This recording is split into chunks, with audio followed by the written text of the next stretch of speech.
क्या योगी राज में कम हुआ क्राइम? 9 साल की खुली हिस्ट्री शीट। माया और अखिलेश राज के मुकाबले महा गिरावट का दावा। डकैती, लूट, हत्या, फिरौती 26 से 74% तक घटे केस। यूपी में क्राइम काबू में है या आउट ऑफ कंट्रोल? इस अंतहीन बहस के बीच योगी सरकार के ताजा दावे नई कहानी बयां कर रहे हैं।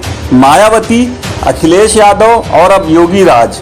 यूपी में 9 साल के अपराध के आंकड़ों की हिस्ट्री शीट खुली है। यूपी में क्राइम को लेकर भले ही विपक्ष हमलावर हो, लेकिन सरकारी आंकड़ों की माने तो सूबे में अपराध का ग्राफ गिरा है। यूपी सरकार ने राज्य में पिछले 9 साल के दौरान अपराध के मामलों के तुलनात्मक आंकड़े पेश किए हैं। दावा किया जा रहा है कि प्रदेश में अपराध न्यूनतम स्तर पर है। गृह विभाग के प्रवक्ता ने आंकड़ों को जारी किया। कहा, योगी सरकार के कार्यकाल के दौरान अपराध के मामलों में उल्लेखनीय गिरावट दर्ज की गई है। इसे अपराध और भ्रष्टाचार के खिलाफ सीएम योगी की जीरो टॉलरेंस नीति का नतीजा करार दिया गया है। अब आइए इन आंकड़ों पर नजर डालें। डकैती पर दावा, 2012 और 2016 से 74% गिरावट।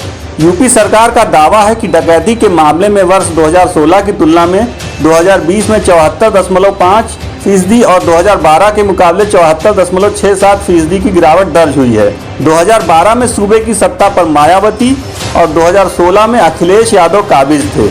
इसी तरह दूसरे आंकड़ों को देखें तो लूट के मामलों में 65.29% और 54.25% की गिरावट का दावा है। हत्या के मामलों में 29% तक गिरावट का दावा। योगी सरकार का दावा है कि हत्या के मामलों में 26.43% और 29.74% की कमी आई है।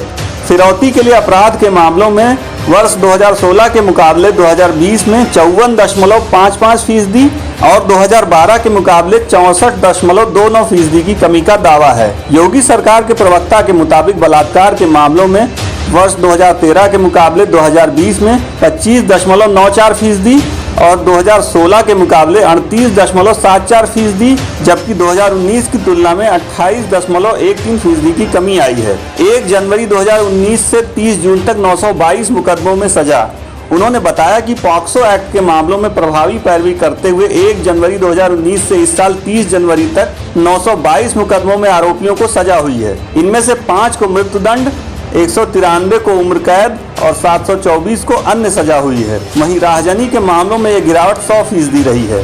साल 2017 से लेकर अभी तक ऐसी एक भी वारदात नहीं घटित हुई है। गुंडा एक्ट 2020 में 17,908, 2016 में 13,615 मुकदमे। प्रवक्ता ने बताया कि गुंडा और गैंगस्टर एक्ट के साथ ही राष्ट्रीय सुरक्षा कानून यानी NSA के दर्ज मुकदमों में मौजूदा सरकार के कार्यकाल में कड़ा एक्शन लिया गया है। गुंडा एक्ट के तहत 2012 में 12,149 जबकि 2016 में 13,615 मुकदमे दर्ज हुए थे। वहीं 2020 में अब तक 17,908 मुकदमे दर्ज किए जा चुके हैं। गैंगस्टर एक्ट के तहत 2012 में 1,313, 2016 में 1,716 और 2020 में 2,346 मुकदमे दर्ज हुए हैं। राष्ट्रीय सुरक्षा कानून के तहत 2012 में 44, 2016 में 82 और 2020 में 112 मुकदमे थानों में लिखे गए। 4,14,112 गिरफ्तारी, दूसरे नंबर पर यूपी। प्रवक्ता ने बताया कि अपराधियों के खिलाफ की गई कार्रवाई में यूपी बाकी राज्यों और केंद्र शासित प्रदेशों के मुकाबले काफी आगे है। भारतीय दंड संहिता यानी IPC के अपराधों में 4,14,112 गिरफ्तारियों के साथ यूपी दूसरे स्थान पर है। इन अपराधों में गिरफ्तार अभियुक्तों में से 1,44,274 दोषी करार दिए गए। इसमें राज्य के दूसरे स्थान पर होने का दावा है।